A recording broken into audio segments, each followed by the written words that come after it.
Que faire quand le désir devient trop fort? Dans certaines circonstances, vous pouvez avoir l'impression que le désir est tellement fort que vous n'avez qu'une seule option, succomber. Je suis pasteur et souvent je rencontre des gens en entretien qui me disent « Pasteur, on est vraiment désolé avec mon copain, le désir était trop fort et on sait qu'on n'a pas le droit, on sait que c'est péché, mais on a couché ensemble. Le désir est trop fort. » Souvent, quand le désir est trop fort, on franchit la ligne rouge. Certains veulent même changer de couleur. Ils disent que la ligne rouge est verte. Adam et Ève, dans le jardin, ont voulu transformer la couleur de la ligne. Satan leur a dit, Dieu a-t-il vraiment dit que manger de ce fruit est péché? Que si vous mangez de ce fruit, vous mourrez? Mais non, ce n'est pas. Il est important quand le désir devient trop fort de ne pas changer à modifier la parole de Dieu, de ne pas chercher à justifier le péché, de ne pas trouver des excuses, de ne pas dire « de toute façon j'ai des pulsions, c'est comme ça, je n'y peux rien ». Il est important de réaliser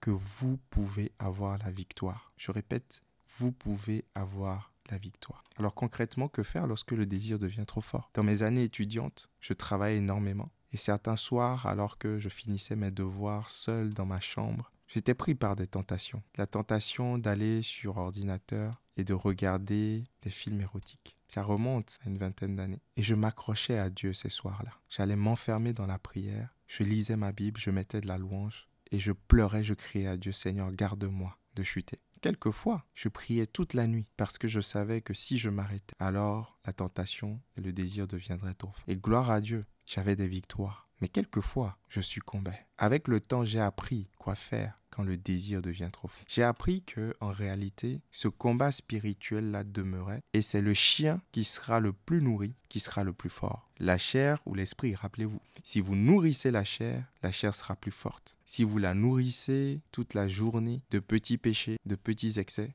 elle sera plus forte. Mais si vous nourrissez l'esprit, et c'est de ça que je veux parler dans cet épisode, si vous nourrissez l'esprit, alors l'esprit sera plus fort. Comment concrètement nourrir l'esprit? C'est avoir des habitudes spirituelles, la prière, le jeûne, la lecture de la Bible. Peut-être que vous avez déjà entendu dire ça, mais vous avez l'impression que ça ne marche pas pour vous. Alors allez plus loin. Comment est-ce que vous priez? Je ne parle pas juste de parler à Dieu ou de dire 2 ou 3 phrases. Quelquefois, la prière revêt du combat spirituel. Quelquefois, dans la prière, vous devez aller chercher à vous accrocher à Dieu. Comme Jacob a cherché à se raccrocher à l'ange. Il lui a dit, je ne te lâcherai pas tant que tu ne m'aies béni. Paul disait que Épaphras combattait dans les prières. Quelquefois, il y a un rapport de force. Quelquefois, vous ne pouvez pas juste venir tranquillement et dire des prières classiques qui sortent du bout des lèvres. Non, quelquefois, vous devez crier à Dieu, vous devez pleurer devant Dieu. Et dans la Bible, il y a une personne qui a pleuré devant Dieu, qui a crié par 3 fois à Dieu. Cette personne s'appelle Paul. Au-delà de tous ses succès ministériels, au-delà de tous ces voyages qu'il réalisait, au-delà de toutes ces églises qu'il implantait, Paul avait même ressuscité un mort une fois. Paul a fait beaucoup plus que beaucoup des hommes de Dieu contemporains qui sont aujourd'hui. Paul est un véritable homme de Dieu, un apôtre de Jésus. Paul a vu le ciel, il a eu des révélations, il a eu la révélation du 3e ciel. Mais Paul avait un combat dans sa vie. Paul avait une écharde dans sa chair. On ne sait pas exactement ce qu'est cette écharde. Certains disent que c'est une maladie de l'œil, d'autres disent que c'est une aiguille dans sa peau. Mais en tous les cas, Paul avait quelque chose dans son corps, c'était physique, qui le faisait souffrir et qui l'emmenait aussi à vivre des combats spirituels. Il disait que un ange de Satan venait le gifler. Il sentait une oppression spirituelle alors qu'il avait la victoire dans beaucoup d'autres domaines. Et c'est peut-être votre cas. Vous avez l'impression qu'au travail, ça va. Vous êtes compétent, vous êtes productif, vous faites des choses. Vous avez l'impression que dans votre vie sociale, ça va. Vous avez des amis, vous avez une bonne famille. Vous avez l'impression qu'à l'église, ça va. Vous avez un bon service, vous êtes content. Mais il y a un domaine où vous êtes en échec, le domaine de l'addiction. Qu'est-ce que Paul a fait? Paul a crié par 3 fois. Il faut apprendre à crier à Dieu. Il faut apprendre à prier en oubliant l'heure. Il faut apprendre à engager un combat spirituel. Lorsque j'ai commencé mon ministère, Dieu m'avait donné ce défi, c'est de lui confier la dîme de mon temps en jeûne.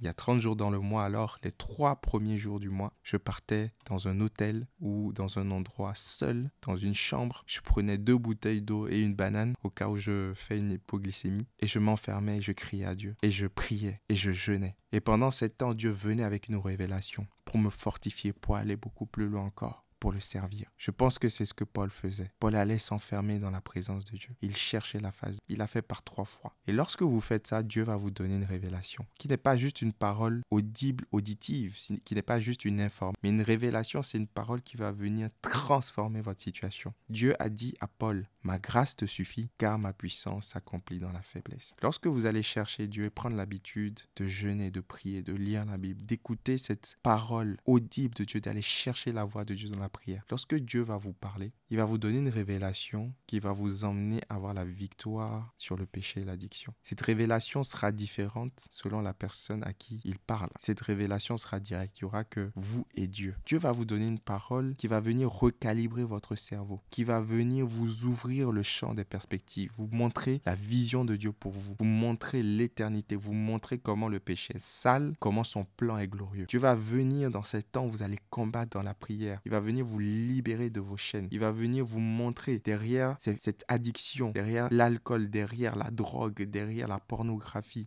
derrière cette addiction aux réseaux sociaux, cette addiction au téléphone. Dieu va vous montrer les forces spirituelles qui vous tiennent, comme un maître qui tient un chien en laisse. Dieu va venir vous montrer tout ça. Dieu va venir vous montrer votre véritable réalité, que vous êtes un esclave entre les mains de l'ennemi. Et cette révélation va venir vous révolter. Et vous allez encore plus crier à Dieu. Et il va vous libérer. J'aimerais vous inviter alors aujourd'hui à aller chercher, engager ce rapport de force, aller chercher dans la prière, aller chercher Dieu de toutes vos forces, comme Jacob l'a fait. Et il est devenu Israël, comme Paul l'a fait. Et Dieu lui a dit, ne t'inquiète pas Paul, je ne vais pas te guérir, mais je vais te donner une puissance de notre nature qui va te permettre de continuer à faire ce que je t'ai appelé à faire. Et il n'est plus question de l'écharpe par la suite. Paul a réussi à vivre malgré sa maladie. Et ça ne l'a pas empêché de faire tout ce qu'il avait prévu de faire, tout ce que Dieu l'avait appelé à faire. Et il y a une révélation de Dieu pour vous qui va vous donner la victoire sur le péché, l'addiction, sur toutes les forces de l'ennemi. Et je vous invite à aller chercher Dieu pour qu'il vous la donne. Que Dieu vous bénisse.